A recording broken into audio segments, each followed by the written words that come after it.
অনেককাল আগের কথা। কোনো এক গ্রামে টুনা আর টুনি বাস করত। তাদের কিছুদিন আগেই বিয়ে হয়েছে।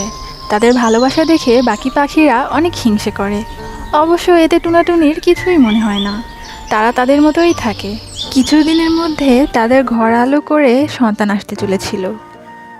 কিন্তু একদিন আচ্ছা টুনি, আমাদের কি সন্তান হবে, ছেলে নাকি মেয়ে? কি জানি, ছেলে হোক বা মেয়ে, যা হবে আমি তাতেই খুশি। না না, আমার ছেলে সন্তান চাই। তাদের সাথে আমি নাচবো, গাইবো, খেলবো, আরো অনেক মজা করব।